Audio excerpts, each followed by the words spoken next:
เอาเนาะสิได้ขึ้นมานอนแล้วซั่นอันนี้ก็คือว่าแหละพี่น้องกันความสามารถของตัวเองนี่ก็จักสิซำใด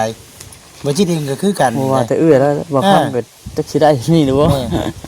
เพราะมันบ่ได้น้อยเด้พี่น้องโอ้เนาะยังว่าขอมกขอบใจนำมีหลายเด้อแม่ใจดี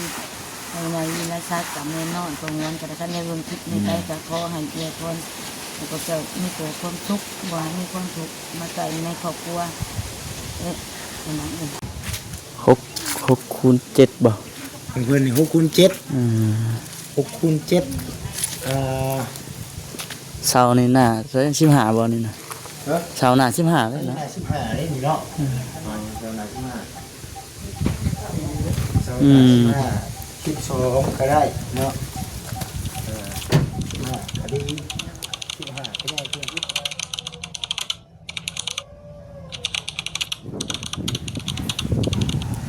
พี่น้องเนาะเปิดคลิปเปิดภาพมามื้อนี้พี่น้องเลยแวะเวียนมาหาเฮือนเดือมาเยี่ยมทั้งนั้นแม่น้อยเพิ่นพี่น้องเนาะผู้ที่ว่าเพิ่นพิการแข้งพี่น้องเนาะว่าขออนุญาตนำมารอบนี้ปั๊บตัวเฮือนเพิ่นพี่น้องเอ้ยเนาะใกล้สิแล้วได้เบิ่งนี่จากที่แน่เบิ่งนี่อากระสาบใหม่ๆพี่น้องเนาะทางนี้แต่บ่ได้มาแต่โดนเติบเด้อพี่น้องเนาะเอาก่อนอื่นก็มีแต่ว่าทักทายสบายดีเด้อพี่น้องเด้อเนาะทักทายสบายดี FC กันเบิดทุกคนสบายดีอ๋อทุกคนนั่งแยงเบิ่งเฮือนงามมาบัดนี้จนแล้วเอาสิเป็นซ้ำสิแล้วใกล้สิแล้วเด้นี่ยังอีกจักเปอร์เซ็นต์ยังอีก 10% แสดงว่า 90% แล้วสิเนาะคือเพิ่นโบกทางในบ่ได้นี่ทางในน่ะแม่นแล้วเบิดแล้วบ่ฮะเก็บแจมันยังเหลือแต่เก็บแจมันทางนอกเด้ทางนอกยังข้างนั้นเนาะน่าจะข้างบนนั่นยังอยู่นะมุกขอบใจนั่นเป็นลายผู้แม่ใจดีเพิ่นมาไปทำซ้ำสู้กันเนาะดีใจบ่โดยดีใจหลายในชีวิตบ่คิดว่าจะได้มานั่งเบิ่งเฮือนตัวเองในจำนี่นะลูกอย่าไปบ้านลูกมันยังอ่อนอยู่มันมีปัญหากับเบิ่งเนี่ยบ่คิดคันบางแต่ก็ยังบ่คิดว่าเป็นของเจ้าของยังคิดว่าเป็นของพันอยู่เป็นความฝันอยู่เอ้าเนาะยังบ่คิดว่าเป็นของเจ้าของยังบ่ได้คิดว่าเป็นอันเจ้าของจักดิโดยยังว่าพันบ่ว่าบ่คิดว่าจะได้มาอยู่มีเฮือนเจ้าของแบบนี้เนาะดีมุกดีใจนำอยู่นะคนนึงคือบ่ป้าบ่ถึงหลานนางนี่นางนี่ป่ะคือสิแม่นนั่นละบ่แม่นฟันดอกเบิ่งน่ะของแท้แล้วแหละตื่นนอนเลยแหละจะได้มาเลยบ่คืนนอนในชีวิตยังบ่สิได้บ่ได้คิดว่าสิได้เฮือนหลังบ่เริ่มเทิ่มแบบนี้ดิแต่หมู่ผู้มีแขนมีขามีปัญญาหาก็ยังบ่ได้เห็นนะเนาะเติบนึงนี่เฮือนซำนี้ก็ได้ได้ได้เพิ่นก็ว่าใจดีแม่นทำอีกนานบ่ว่าคันเนี่ยซะแต่หาเองกับลูกกับผัวก็โอ้ยคือสิบ่ได้นะฮะแต่ละมื้อไปก็จะไปหาเขาแต่ได้ซื้อกินแต่ซื้อยามื้อนี้ได้ไปหายังมื้อนี้บ่ได้ไปแม่บุญให้อยู่มื้อนี้หยุดมื้อนี้เนาะไอพี่น้องเนาะต้นมาสิให้แล้วดีเนาะโอ้ยสบายดีเด้อบายดีจิตสบายดีซื้อขนมมาต้อนมาเป็นยังนะว่านี่เป็นยังโอ้ยตัวมาให้ยังมูมีเสียงเลยยังมาให้มูอยู่กันเลยเนาะเอาล่ะโอเคปันกันเด้อมาบัดนี้เสียงคือมูคือเก่าบ่ได้เนาะลืมลืมเช้าดึกบ่จักแล้วเนาะว้ายจะว่าแม่นบ่จักเนาะลืมเช้าดึกเปลี่ยนเห็นติลืมเช้าดึกแล้วเป็นแล้วบัดนี้แล้วล้างเลยแม่นิดหน่อยเดือนหายอย่ากินลูกขึ้นมันจักคนเบิ่งแย่งสุขภาพเจ้าของเด้อเนาะอย่าให้เป็นเรื่อยได้จ้ามื้อที่4บ่เป็นดอกอันเล็กน้อยดื้อมันเป็นวัดนะมันกินนี่ได้ดอกตัวแม่ดิกินเด้อไปมันพอดีก็เลยแหละว่าพอดีสิมาอัปเดตนะครับพ่อแม่พี่น้อง FC ได้เบิ่งเนาะที่ว่าคักแล้วบัดนี้เนาะงาม30%แล้วเนาะตัว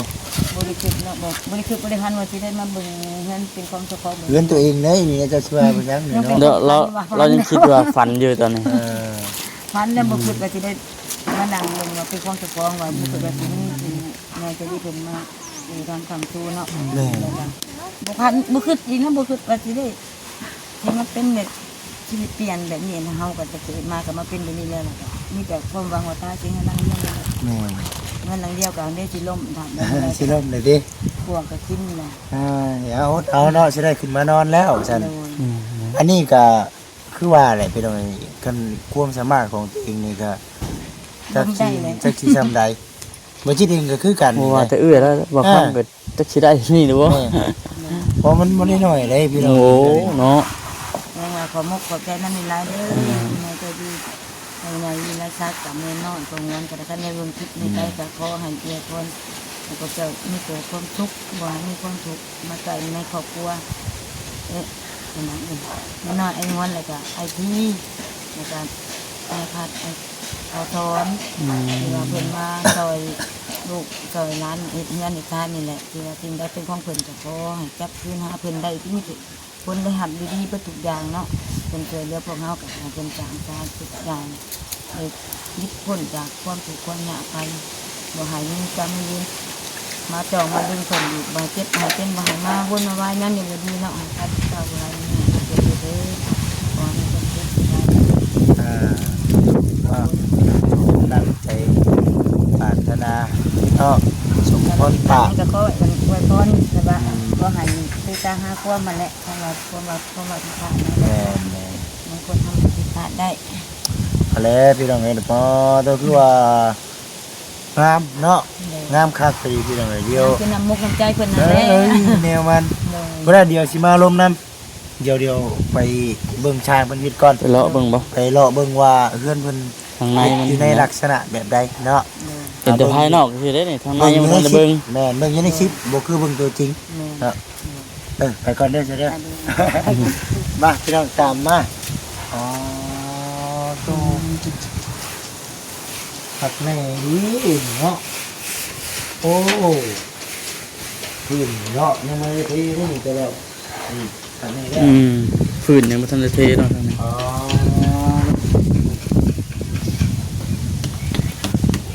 ผักแม่ดีอีกเนาะคนกระบัวชิวแล้วก็เป็นเนาะโอ้อันนี้จะเป็นเซตเนาะเป็นเซตอ้าวคุณคุ้นได้เรื่องแบบนี้อ๋อลักษณะ เพื่อนไป คือน้องทางชายต้องระบุ อ่า เนาะ นี่ขายเคียง เอาเหมือนลักษณะเลยกันได้กันไปเด้ออ๋อตัวพันแท้นี่เนาะเป็นนี่ก็คักเพิ่มโอ้แล้วก็เสาอยู่นี้จะว่ามาเฮ็ดคืนภาษาเนาะอันนี้บริมีเสาแล้วบ้านมีเนาะอ๋อ แต่งเอาเองนะเนาะ โอ้คัก นี่แหละราคามันนี่บ่ นี่ก็บ่มีเนาะที่แท้เฮ็ดหน้าที่มันอยู่ที่เนาะแต่ว่าเอาเพิ่นออก ยับบอกว่าพี่ เนาะ ไอ้พวกนี้ก็น้อย คักงาม มันก็เบอร์1อยู่ได้ปานนี้เนาะ โอ้ให้ไปคิดถึงเลขก่อนไปคิดแบบนี้พี่น้องเนาะทางเนาะให้แบบนี้ก็ได้ ราคามันก็บ่ธรรมดาเนาะตัวนี้เนาะ อ๋อ ก็สิได้เดี๋ยวครับก็ ขาดดู หนักไหนเนาะเอาตัวห้องนี้นะถือว่าเป็นชุดเล่นภาษาเนาะถือว่าไม่ได้เห็นเรื่องแต่ว่าไม่ได้นั่นนะแบบพ่วงเลยนะเพียงแต่ว่าขันตัวนี้เนาะตัวนี้ข้างนั้นต่ออย่างนั้นเนาะแต่งเสาว่องแต่งเสาขัดแน่ดีเนาะงามมาสูงไปเลยมือกันไหมมาถึงเราได้เนาะrồiโอ้คักแท้นี่เนาะบอกอยู่อย่างเฮ็ดงานไหนได้มือได้จะหน่อยเนาะมันติดใจโอ้นี่เป็นห้องตูพี่เราเนาะห้องตูบนตั้งพักผ่อนมาเด้อคนเด้อ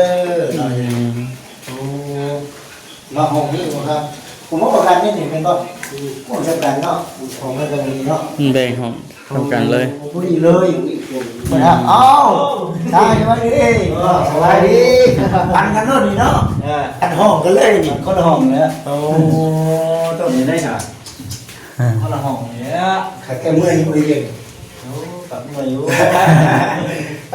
ทีนี้ไปชิมเมื่อยเนาะเอาแหละเสียงมันคือเป็นยังไงแต่ทำหน้าเป็นคนบอก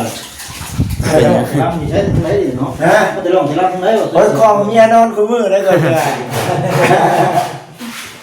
โอ้ยบรรยากาศมันนั่นนะ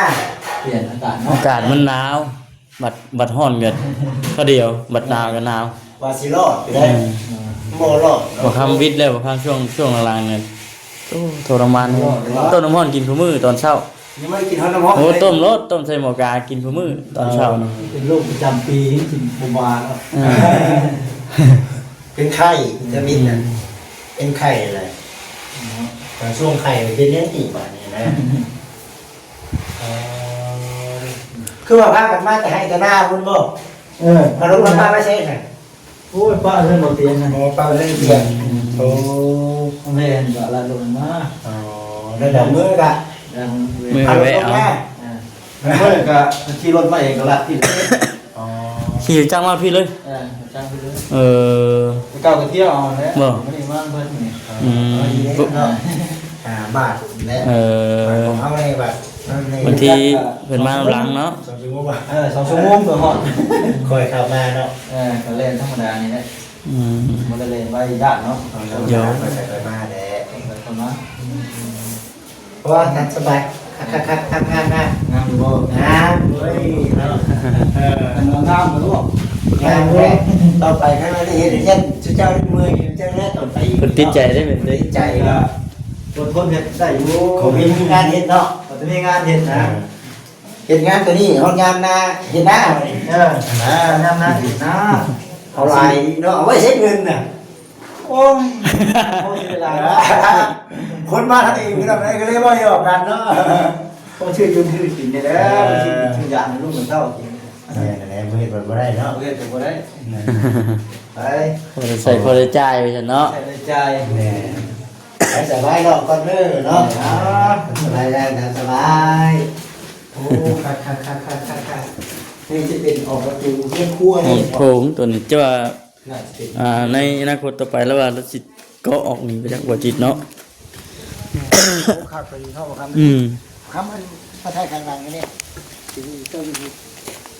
มีแล้วนี่ ไอ้ซีเบิ่งทางกลางๆเลยพี่น้องเลยคักเนาะงามคักเป็น อืม เยอะพี่น้องเลยเนาะงามเนาะแม่ป้าแล้วก็มันอยู่มีโอกาสไปเล่นในหลานเนี่ยเนาะแต่มันนี่ก็มาเยี่ยมก็คือว่าเพิ่นเอ้ยบุญเพิ่นก็หน้าที่เป็นสะพานบุญกับผู้รับผู้ใหญ่เพิ่นก็ใกล้สิสำเร็จแล้วเนาะสิสำเร็จแล้วนี่แกขั้นตอนการที่เทพื้นเนาะเทพื้นคืออะไรโอ้ได้กระตุ้นบานประตูเนาะข้างในพร้อมเนาะ อืม โอ้ตัดเสื้อพี่น้องเลยเนาะงามไปให้ไปบุญเนี่ยอะไร ยังอยู่ ป้าชาไม่ได้ยากเลย เนาะ ไม่ต้องเลยเนาะ เจ้าเอาดวงบ่อืม ตัดพี่น้องเนาะคือโอเคอ๋อนี่คือช่วงขั้นหน้า ข้างนอกก็คือว่าเกี่ยงไอ้ซอยกับอยู่ข้างในก็งามครับ ใช่ครับผมในที่นี้ชี้ได้เพิ่นว่าอ๋อนี่มุมนี้ก็งาม นี่เท่านี้ก็คักอยู่ มุมนี้ก็งาม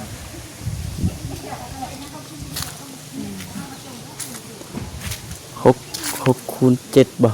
ของเพิ่นนี่6 คูณ 7 อืม 6 คูณ 7เสานี่น่าจะ15บ่นี่นะ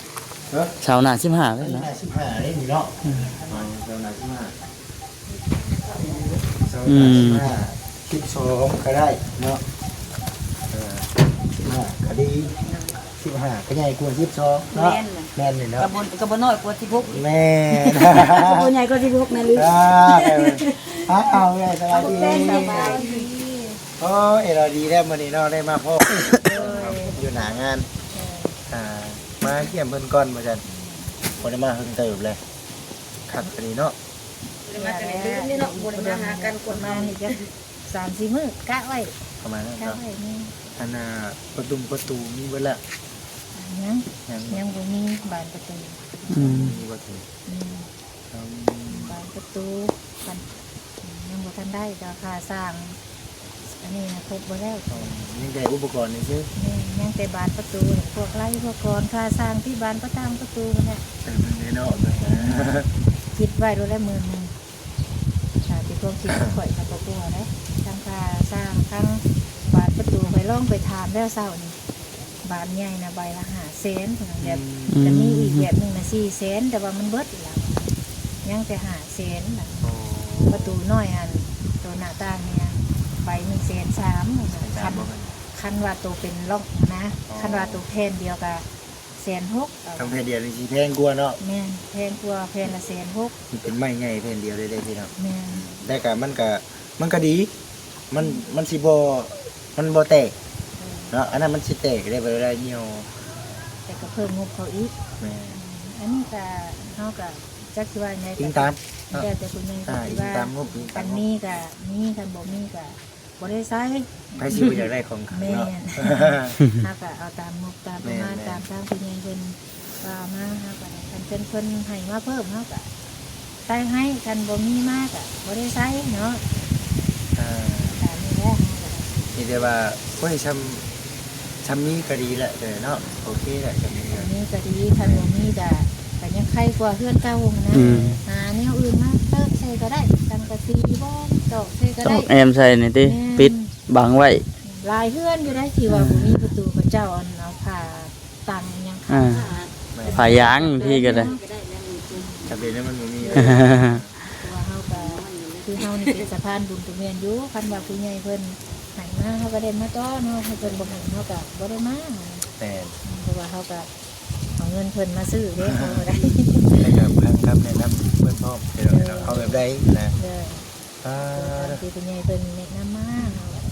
ถือว่าล้างมือแล้วบัดนี้เคลียร์พร้อมแล้วบัดนี้ เกี่ยมแล้วเป็นสิกลับเลยได้ป่ะนี่เนาะ ที่ฮอดลูกเครื่องเมียแล้วไปกันเลย อืม เพิ่นบางเทื่อก็ขี่รถจักรมาเองมื้ออื่นนี่ย่านเพิ่นมาเองเพราะว่า อ่า ขึ้นไปทางคุณนี่ทางเมียงอ่ะเฉพาะนี่ ดังนั้นบ่ นี่ไปบ่ มื้ออื่นค่าเวียก นี่เนาะเจ้าว่านี่เนาะ ขอเมียให้เพิ่นบ่ ไปขอเมีย ไป นี่แพทย์เพิ่น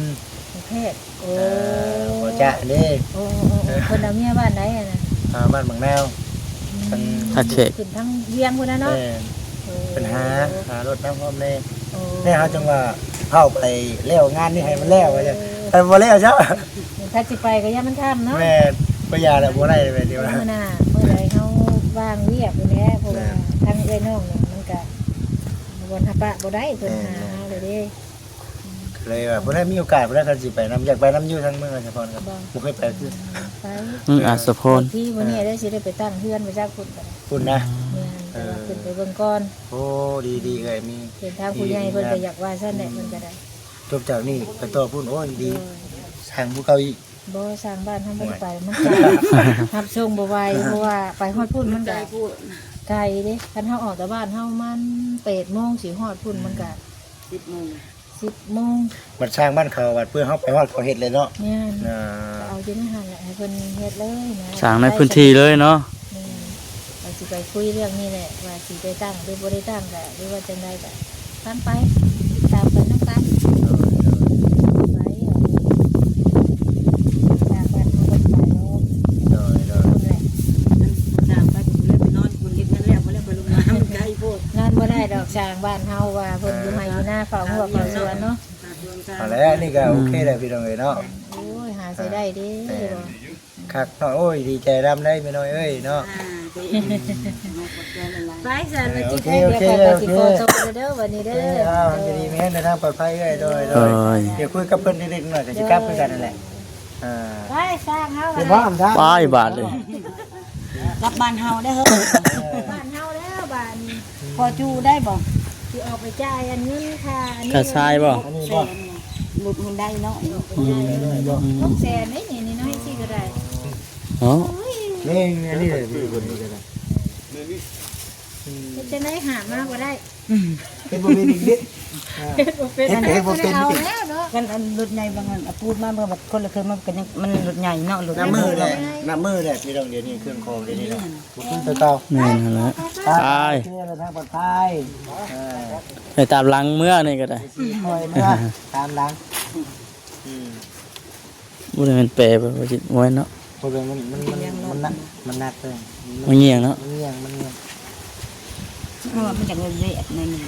มันเงียง มันเป็นยางรถ บ่มันพื้นที่มันเงียงเลยมัน บ่ได้เป็นบ่เกี่ยวกันเนาะกับ บ่ พื้น เกี่ยวบ่อย่าว่ามันนักข้างนี่เด้ ตีนป่วยป่วยอีกแล้วเนาะก็ฮะมันมือแล้วไปจิตมือนี่เออ เพลงเราก็บริงานบ่ เอ ได้ อ เนาะ อ๋อวัดไปพี่น้องเอ้ยเนาะวัดไป950,000 อีก50,000 เงินเก็บ เพิ่ม เก็บ เอาล้าน สิได้ไปอันน่ะเวียกแต่ละมื้อเบิดเลยคักแน่ดี เกี่ยงให้ซอย ช่วยไป เป็นกระแส เออ แหมให้แม่น้อยเพิ่นบอกเลขบ่แรงนี่แหละ เอาละว่า17ว่ากินนี่ ฮะ 17เนาะเราว่ากินเนาะ อืม 17เอาได้17เลขยังวะ บ่มีหยัง ย่าง เออ เออ ซื้อเลขสิงกับเลขเสือเนี่ยมาเลยเลขออกนะ มันออกเด้อ เอาอีก ออกกองอีกเนาะ มื้อนึงอัน3เดือนหนึง3เทื่อสิเทื่อก็ออก เรียนมือก็มี แม่นเลขเดียนแฮงคัก นี่ ออกเดี๋ยวนี้ออกอีกจังนั้นก็ออกอีกชั่วโมงหน้าเลขลาวออกอีกกัน แต่บ่เป็นจักพี่น้องเอ้ยเนาะบ่ยอกกันได้ชื่อ โด เนาะ ยมันลองลงมากันไปนี่แหละทักทายถามกันไป ก็ถือว่ามื้อนี้น่ะมาก็เห็นเพื่อนชานั้นเป็นก็สิได้ก็ดีใจนํเนาะดีใจนํแฮงอยู่ดีนี่นะโอ้งามดีได้เงินนี่ได้เนาะ บ่เคยเห็นทรงแบบนี้อยู่ห่างแต่บ่เคยเห็นเกาหอมแบบนี้จักเทื่อเงินไปกันนะมีแต่บางคนก็เขาก็อัดซื้อเสา กันเลย เฮ็ด เนาะ เฮ็ดไปตามเสาเฮ็ดไปตามหน้าเสาบ่อันนี้เพิ่นแต่งให้เด้ แม่นอันนี้ก็จงห้องมันเบี้ยงออกมามันก็บ่กลัวแบบนี้เห็นแต่ละเงินขึ้น นี่นะมันได้พื้นที่ มาเบิ่ง ห ตัว ลาย นี้เลยมาเบิ่งคนเลยว่าบ่คือหมู่อะนะ อืม ส่วนมากอันห้องตัวนี้น่ะห้องตัวที่ว่าบ่ได้เฮ็ดหยังเฮาก็บ่ได้ค่อยนั่งอยู่แล้ว ปกติเพิ่นก็ลวงเบิดเลยนะ เออ แต่ว่าห้องมันหันให้เพิ่นบัดบ่ลวงเพิ่นมาขันห้องนอนอย่างนี้เป็นเฮ็ดห้องทุงตัวนั้นก็ กินข้าวกินน้ำก็อยู่ข้างในอย่างนี้ก็เป็นเรื่องกระเบื้องเว้นบัดมากินอยู่แบบนี้ซะนะสวยงามเนาะสวยงาม แหม่ ในนอนนั่นนะที่เรากันมาเป็นไงเป็น เฮือนครัวบัดนี้เนาะเฮือนครัวเนี่ยบ่เป็นหยังเฮาไปเฮ็ดที่นอกก็ได้เนาะ ออกทางพุ่นว่าสิมากตัวนี้ออก มันยังสิเกาะอยู่บ่ เอาตัวนี้แล้วมาตัวนี้แล้วไปบ่ได้ก็บ่นั่นห้อง มั่งตัวนี้ออกไป แม่นห้องน้ำภาษาบ่นะอย่าเว้าดังเลยลูก ก็นั่นเนาะบ่ต้องกอ มี ก็ แต่ ได้ เอามาซักกะซีนี่เอาไปอัดบนห้องน้ำเก่ากันดิราคาเอาไป เฮ็ดเฮือนครัวตัวนั้นติ นี่คือในอนาคตเฮาเอาขึ้นได้เนาะเลยเนาะ บ่ขึ้นบ่พันแล้วว่าจะได้มาเป็นของเจ้าของเดี๋ยวนี้เนาะ เอาแบบนี้ก็นอนอุ่นบัดนี้เนาะฝนตกจักๆนอนทั้งฝนเฉยบัด เป็น นี้ ย่านพระย่านพ้นปะนี่ อ่า บ่มีกินหาอยากนี่แหละปะนี่ แม่เป็นจังได๋ชาวแข้งขาบ่ได้เจ็บบ่ได้ปวดบ่ ก็บ่ได้เจ็บบัดไม่ได้เจ็บก็คือเฮากินพิษแล้วมันเจ็บ คล้ำหยัง แล้วมากินพิษหลายมันก็เจ็บมันปวด เขากินเพชรแล้วมันเพชรพิษบ่เพิ่นนี่ แม่นมื้อน่ะกินป่นกระปูกับเด็กน้อยกับตำบักหุ่งเพชรล่ะเจ็บอันนี้ กินเผ็ด แม่นฮะกิ มันเผ็ดแห้งมันเผ็ดเกินไปแล้วก็พิษเนาะ มันออกฮ้อน อืม ป่นกระปูแน่มื้อน่ะแต่คุยกระปูอยู่หักก็บ่ได้เคยกินพอพี่ลึกอันนี้กินกับมุกกับใจอีหลีนี่ป่นมันแบบหิวข้าวแน่มันน่ะไปโอ้ยแล้วมากินอีกนี่บ่ลูก ล่มเนาะซุ่มบ่ได้เนาะ นี่นะฮะก็เป็นกินเดี๋ยวเขาหิวข้าวได้กินตัวมากินแล้วบัดนี้มากินเอามันเผ็ดแน่ อืม ก็คือมานอนบ่ได้เจ็บเจ็บเด้อ เบิ่งกันแหละเบิ่งสุขภาพเจ้าของเนาะเบิ่งสุขภาพเจ้าของ ขามาเริ่มไอเนาะ ไอได้มันเย็นเนาะมันเย็นแล้วมันไอได้ ต้มน้ำอุ่นกิน ต้มอุ่นกินเนาะ บีบน้ำบางนาว ยังไม่จักดีเลยคิง น้ำอุ่นมาแล้วก็เอาบางนาว พอตื่นเช้ามามีแต่ต้ม มาต้มก็ซื้อบางนาวมาปะปอก ที่หน้าก็เป็นไข่พี่น้องเอ้ยเนาะเป็นไข่ ปอกเปลือกมันออกมาแล้วก็มาเอาใส่เกลือหน่อยหนึงบ่ให้มันสมแห้งใส่เกลือทาแล้วก็บีบกินแล้ว อืม นี่มันล้างท้องล้างลำคอ พี่น้องเอ้ยโอ้ยเนาะคือว่าสวยงามพอดีงามตะมุตะมิพี่น้องเอ้ยเนาะโอเคแล้วตะมุตะมิแล้วนี่งามแล้วนี่ เอ๊ะบ่ โอ้ คักหลายคักแล้วคักแล้ว นี่ว่าเป็นลายเติบเลยได้นี่ก็ได้ โอ้มวยธรรมดา แล้ แล้ว เขา แบบ เห็น นี้ เงินเองเขาก็ยังจักปีเนาะกว่าจะได้เห็นเงินลังหนึง โอ้ยคันได้ซ้ำนี่นะหาเงินได้เองซ้ำ อันนี้ โอค เนาะ แล้ว ไป เฮ็ดเฮือนยังบ่ทันฮอดเดือนครับยังบ่ทันเบิดเดือนครับ แต่เพิ่นเที่ยมาเห็นเฮือนก็มี70กว่ามื้อเลย นั่นแหละจะ10ยัง19มื้อคือ17มื้อแหละแล้วว่าผมกิน ประมาณนี้แหละกับมื้อบางบุญเพิ่นก็บ่ได้มา2มื้อเดียวนี่แหละ คันมีเงินน่ะมันยังก็ไว้เบิดพี่น้องเอ้ยเนาะแต่จังว่าก็เงินพอเงินถึงน่ะไว้เบิด แม่ คันบ่มีเงินหากินหยังก็ยากเฮ็ดหยังก็ยาก อืม แม่ อยู่หัวหมู่ก็ยังยากคันว่าบ่มีเงินนี่แหละ แม่พี่น้อง นี่ อยู่หยังอยู่ฮอดบ่ม่วนพุ่นแหละ คือเฮานี่แหละว่านี่ทำบ่แม่นว่าเว้าเนาะคือกูมึงเฮาบ่มีกินมีอยากเฮาไปหากินหาอยากแล้วบ่อยากให้อยู่นำเพิ่นนี่แหละเบิ่งนำเพิ่นหาบัดบ่มีเงินซื้อเกลือไปงัวกินทางจากไปก็เฮาเขากินก็สิเบิดอีกอย่างแล้วคิดอุกใจอยู่เด้อนี่ อืม ได้เฮือนแล้วกูก็สิบ่มีข้าวกินอีกบ่ว่าจมในบ่เดียว แล้วก็มันดิ้นรนไปเนาะ แล้วอย่างว่า เรื่องน้ำกัน บางทีเฮาก็จะไปหากินหาอย่างเนาะไปขายคือเฮาเคยเฮ็ดแต่เก่าหั่นแหละหากระปูกระแป้งขายแล้วบ่อยากให้อยู่เฮาบัดบ่มีซาเงินคำซื้อบ่กินเนาะซื้อให้กินให้ลูก อืม บัดปานนั้นน่ะ คอยเฮ็ดไปอันไหนเฮ็ดไร อด เฮ็ด ไปสักก่อนอดเฮ็ดเอาเงินสักก่อนว่ะ อืม มื้อใดเฮาบ่มีก็ขาดก็ไปหลักไปนี่แหละอันเราเว้าหยังเฮาก็ขอโทษ มันบ่มีแหละเนาะอยู่ไปก็ได้ แม่แม่ เงินที่ซื้อกินก็บ่มีลูกมันมาขอในแม่ขอในแม่ อืม ไปก็พอได้ก็บ่ว่ามึงได้หลายบ่ก็บ่ได้ก็พอแต่ว่าให้ลูกซื้อกินกับซื้อมาใส่แรงใส่ง่ายนี่แหละเฮาก็ได้สาธิตว่าที่ชาวบ้านพากันซื้อมากินแต่บ่ไปคือได้นั่งเบิ่งหน้ากันที่สิว่าสิงมหอยไปงมหอยมาแล้วว่าสิไปขายก็บ่ได้ไปให้ลูกไปขายให้มันบ่ได้ขายมา อืม หอยจุมันสิให้นางเอามาให้กินเอาไปทางใดอีกเลยนะคะ แล้วบ่เป็นหยัง เอามาออม เป็นหยัง บ่เป็นหยังบ่เป็นหยัง เก็บไว้ขาย บ่ได้ ไปขาย เพิ่นบ่อยู่ เก็บไปขายเก็บเอาไว้กินเวลามันบ่มีแนวกินก็พอได้ต้มหอย แม่นแม่น กิน พี่น้องเอ้ยเนาะนี่แหละที่ว่าโอ้ย ไปพี่น้องเนาะ เพิ่นเด้จะเฒ่าอยู่ได้จะเฒ่า จะกินหยังก็ จบคลิปก่อนบ่คำก็ได้พี่น้องเนาะมื้อหน้ามื้อไหนแล้วพอกันใหม่เด้อพี่น้องเด้อสบายดี